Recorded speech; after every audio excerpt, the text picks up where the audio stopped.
Hi everyone, my name is Nalleli Cobo. I'm an environmental activist and storyteller born and raised in South Los Angeles who fights to end environmental racism and urban oil extraction. I will never forget the call that we got when we learned that Elenco Energy was temporarily closing in November of 2013, a move which was made permanent in March of 2020. That win was monumental. I felt so often that I don't know enough to be in these rooms because oftentimes the adults would even tell me you should be in school or you don't know what you're talking about or leave this to the grown-ups. I told my mom that one day and I said, Mom, I think maybe they're right. And her response was, when you started first grade, could you add 5 plus 5? And I said, no, but at the end of first grade, I could add 20 plus 20.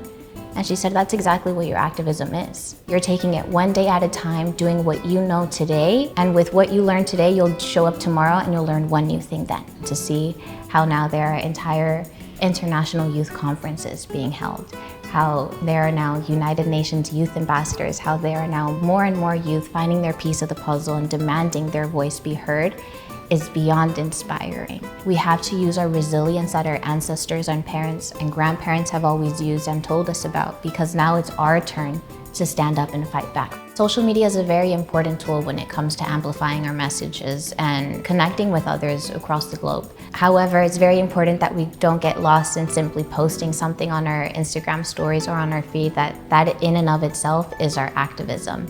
While that is great and it's informative, there's more work to be done even once we put the phone down. I recently launched the South Central Youth Leadership Coalition Fellowship, or SILC Fellowship, which is a 10-month paid fellowship for youth based in the Los Angeles area, where we educate, empower, and equip them with the tools they need to become highly effective climate policy activists. Your why you start fighting is why you keep fighting. And as long as you always have that question answered, you will never run out of motivation or fire or passion within yourselves to continue to advocate for change.